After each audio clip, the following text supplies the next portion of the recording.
अस्सलाम वालेकुम जेमिनाइज, मैं हारिस अज़मी प्रोफेशनल एस्ट्रोलॉजर आपकी खिदमत में हाज़िर हूँ इस हफ्ते की एस्ट्रोलॉजिकल रिसर्चेज लेकर।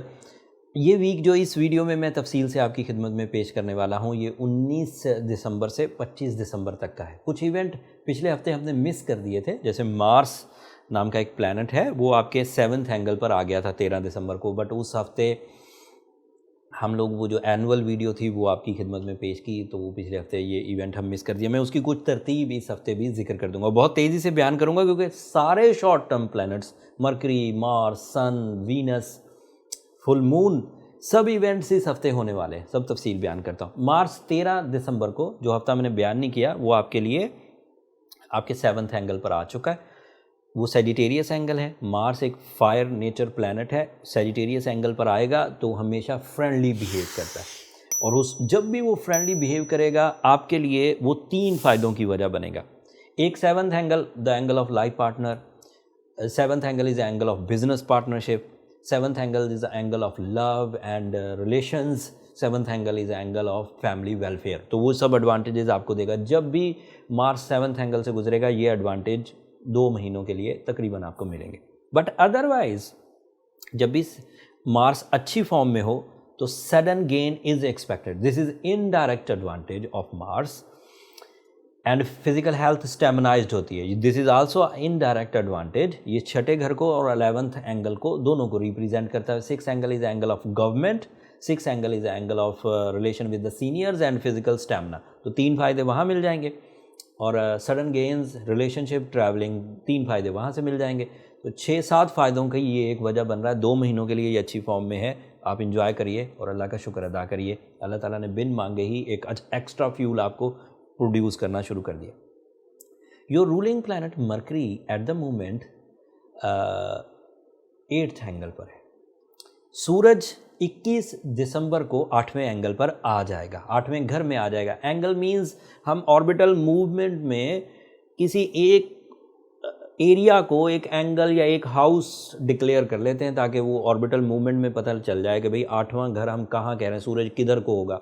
अदरवाइज़ वहाँ कोई स्टॉप तो होते नहीं जिससे हम कह सकें कि जी ये गुलशन इकबाल स्टॉप पर होगा या हसन स्क्वायर स्टॉप पर होगा। मतलब वो 8th angle means the angle of some certain degrees, और उन सर्टन डिग्रीज़ का मतलब ये है कि वहाँ वो जो भी बिहेव करता है, हम पिछले 20 सालों से उसे रीड करते आ रहे हैं। जैसे आप लोग शाम का सूरज कैसा बिहेव करता है आप लोग रीड करते आ रहे हैं। अगर आपसे कोई पूछे कि अगर सूरज शाम के वक्त होगा तो कैसा होगा, तो आप अपने अल्फाज में बयान कर दें भाई शाम के वक्त सूरज ऐसा होता है। कोई ये कहना चाहे कि सूरज जब मशरक़ से तुलू होता है तो कैसा होता है, तो आप एक्सपीरियंस कर चुके हैं अपनी सारी ज़िंदगी में। फजर के वक्त अगर सूरज तुलू होता है तो कैसा होता है, तो दैट मीन्स कि उस एंगल का भी आपको पता है, उस बिहेवियर का भी आपको पता है, देन आपको एस्ट्रोलॉजी की ज़रूरत नहीं। सूरज बिल्कुल दोपहर के वक्त 90 डिग्री पर होता है, उस वक्त उसके बिहेवियर को आप खुद दसियों दफ़ा रीड कर चुके हैं। कितने पसीने आते हैं, कितनी एनर्जी बर्न होती है, कैसे स्किन डैमेज होती है, ये सब आपको पता है। ये सिर्फ एक स्टार की बिहेवियर था जो आपको पता है। कुछ थोड़े से लोग ज़रा जीनियस होते हैं, वो चांद का भी थोड़ा तखमीना लगा लेते हैं कि चांद तुलू कब हुआ, पूरा कब हुआ। तो 2 सितारे दिखते हैं, 2 प्लैनेट्स दिखते हैं, आप उनका ध्यान कर लेते हैं। बट आप कभी किसी ने ध्यान ही नहीं किया होगा कि सैटर्न किधर है, वीनस किधर है, मरकरी किधर है, कोई ध्यान नहीं किया। तो दैट मीन्स आपकी नॉलेज दो प्लैनेट्स तक है, 2 स्टार नॉलेज। ये वीडियो बनाने का मतलब ये है कि आपको मज़ीद जो 5 प्लैनेट्स, 5 स्टार्स हैं, वो इस वक्त क्या बिहेव कर रहे हैं उसका भी पता हो आपको। क्योंकि नॉलेज नहीं तो लोग समझते हैं कि सितारे हैं भी नहीं। भाई ये जो प्लैनेट्स हैं ये 7 है, सोलर सिस्टम है पूरा एक। 2 आपको दिख रहे हैं, बाकी मौजूद हैं, और इन 2 जो दिखने वाले इनसे बड़े हैं, तो दैट मीन सोलर सिस्टम में उनका भी इम्पैक्ट है। सो उसको अगर आप रीड करेंगे तो आप अपनी ज़िंदगी में मज़ीद निखार ला सकेंगे, मज़ीद टाइम बिहेवियर्स को अच्छे अंदाज से यूज़ कर सकेंगे। बात लंबी हो गई, मैं ये कहना चाह रहा था कि मरकरी 8th एंगल पर सूरज के साथ मिलकर पॉजिटिव हो गया, जबकि मरकरी 8th एंगल पर थोड़ा प्रॉब्लमेटिक होता है कैप्रिकॉर्न एंगल पर। लेकिन अब वो सूरज भी वहाँ मौजूद था, मरकरी भी वहाँ मौजूद है। एक और प्लैनेट है वीनस, वो भी वहीं 8th एंगल पर ही मौजूद है।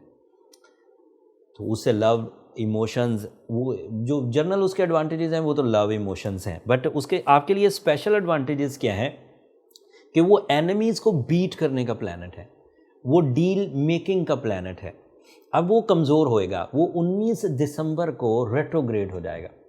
अगर वीनस रेट्रोग्रेड हो जाए तो डील मेकिंग सेक्टर, जितने भी जेमिनाइज डील्स बनाते हैं, जैसे बिजनेसमैन हों, जैसे स्टॉक एक्सचेंज डीलर हों, जैसे प्रॉपर्टी एजेंट्स हों, रियल एस्टेट एजेंट्स, या कोई और तरह का ऐसा काम हो जिसमें डील मेकिंग हो, रोज़ कम्युनिकेशन हो, रोज़ एग्रीमेंट्स हों और रोज़ प्रॉफिट आना हो, तो ये कुछ दिनों के लिए वीनस की रेट्रोग्रेशन आपकी डील मेकिंग रेशो को डिक्रीज़ कर सकती है। ये उसका एक लॉस, ये सिर्फ आपके लिए।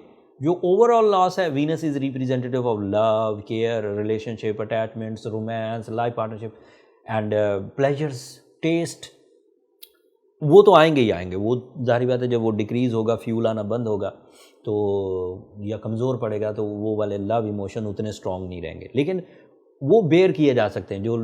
जो कपल्स बहुत अच्छे हैं, जिनकी स्ट्रॉन्ग बॉन्डिंग है, जिनके पास एक ख़जाना है जज्बात का, बहुत प्यार से बात करते हैं, मैजिकल इम्पैक्ट है उनकी शख्सियत में, तो कोई मुश्किल नहीं होगी। लेकिन डील मेकिंग में उन्हें भी प्रॉब्लम होगी, उन्हें भी अपने एनिमीज़ की तरफ से लेग पुलिंग का सामना करना पड़ेगा due to the retrogression of Venus. बहुत हद तक कवर हो जाएगा with the support of your ruling planet Mercury, वो इसी एंगल पर है, with the support of Sun, वो इसी एंगल पर है, लेकिन उसके बावजूद आप इसे इग्नोर नहीं कर सकते। अगर आपकी डील मेकिंग आपकी तवक्कुआत के मुताबिक हो रही है या बेरेबल है, बर्दाश्त की जा सकती है, तो देन फाइन। अगर बर्दाश्त नहीं की जा सकती तो गो विद योर रेमेडीज़, ताकि आर्टिफिशियली हम उसे डेवलप कर सकें। तो ये 3 प्लैनेट्स का मैंने जिक्र कर दिया, Mercury, Sun and Venus. Mars का मैंने जिक्र किया, वो आपके 7th एंगल पर है, वहाँ वो प्लेजेंटली परफॉर्म करा। एक 5वां इवेंट होने वाला है 19 दिसंबर को, फुल मून होगा, and full moon will be in your first angle.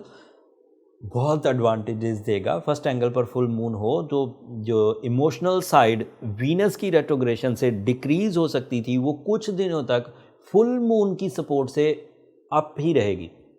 तो जज्बाती कैफियत में अगर 28 दिन की कमी आ सकती थी, वो 28 जनवरी तक रेट्रोग्रेड रहना वीनस, तो उसमें 3-4 दिन, 2.25 दिन के लिए ये बूस्ट करेगा moon, full moon, force of life, emotions, romance, attachments, pleasures, ये बूस्ट करेगा।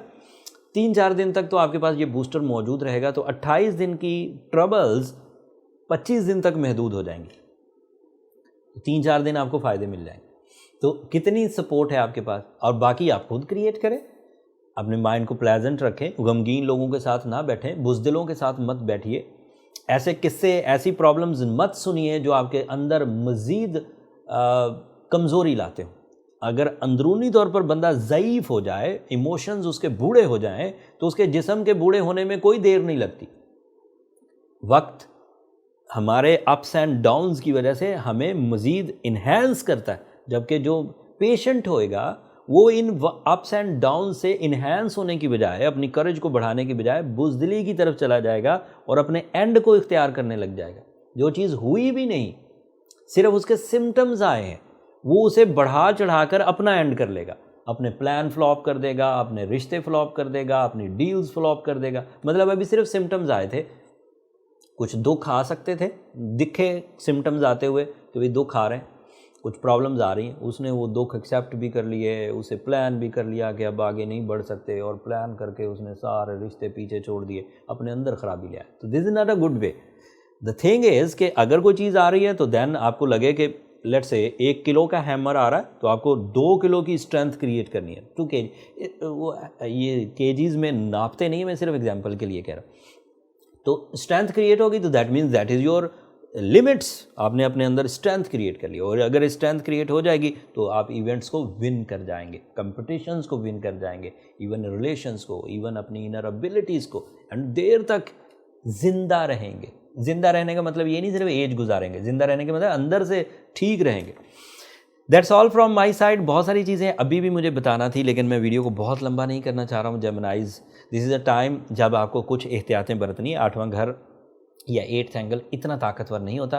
मैंने काफ़ी शुगर कोटिंग वे में आपको चीज़ें समझा दी हैं। You have to careful. अगर आप अपनी सलाहियतों से, ह्यूमन एबिलिटी से, अपने प्लानिंग से, अवेलेबल रिसोर्सेज से काम कर जाएं, अच्छी बात है। That means you are strong Gemini, male हो या फीमेल। बट अगर उलझने पैदा होने लग जाएं, रिलेशन हाथ से निकलने लग जाएं, इज्जतें उलझने लग जाएं, रुपया पैसा कम होने लग जाए, अथॉरिटीज़ डिक्रीज़ हो जाएं, सोचें बढ़ जाएं, एंग्जाइटी एंड फियर फील हो, तो देन यू नीड एमरल्ड और ruby. These are the best केमिस्ट्रिकल कंपाउंड्स, स्टोन्स, जो आपकी इस वीकनेस को बड़ी फर्मली रिपेयर कर देंगे। लेकिन अगर कोई जेमिनी ऐसा है जिसने एमरल्ड या रूबी में से कोई एक पहना हुआ है, सूर्य शम्स भी पड़ रहा है, फिर भी कवर नहीं हो रहा, तो फिर उसे इससे भी बड़ी रेमेडीज़ या इससे भी सिवियर रेमेडीज़ या अग्रेसिव ट्रीटमेंट की ज़रूरत है। लेकिन उसका जो पहला स्टेप है, जब आप बड़ी रेमेडीज़ की तरफ जाते हैं, तो फिर आपको अपने बर्थ चार्ट कैलकुलेशंस की तरफ पहले जाना चाहिए। उसके लिए नंबर नीचे चलते रहते हैं, आप इन पर रब्ता करके अपने लिए टाइम ले सकते हैं, बट वो फ्री फोरम नहीं है जेमिनीज, होपफुली आप अंडरस्टैंड करेंगे। बातों को बहुत तेज़ी से ख़त्म करता हूँ। अपनी दुआओं में अब मुझे याद रखिएगा, अगर मेरी रिसर्चेज़, मेरा ये एस्ट्रोलॉजिकल इवेंट्स आपको बयान करना और टाइम बिहेवियर्स की रिपोर्ट्स आपकी खिदमत में पेश करना अच्छा लगता हो, तो मुझे और मेरी टीम को अपनी दुआओं में ज़रूर याद रखिए। मैं हमेशा ही कहता आ रहा हूँ जेमिनीज, आपकी दुआएं मेरे लिए इस दुनिया का और आखिरत का सबसे कीमती सरमाया है। एंड ये जो आप अपनी मोहब्बत शो करते हैं सब्सक्रिप्शन की सूरत में, ये हमारे लिए हौसला अफजाई की वजह। एंड इसी मोहब्बत की वजह से हम लोग पाकिस्तान में एस्ट्रोलॉजिकल प्रोफेशनल फोरम का सबसे बड़ा फोरम क्रिएट करने में कामयाब हो चुके। तो अपनी सब्सक्रिप्शन वाली मोहब्बत भी जारी रखिएगा, दुआओं में भी याद रखिएगा। अगले हफ्ते तक के लिए इजाज़त दीजिए, अल्लाह ने के बाद।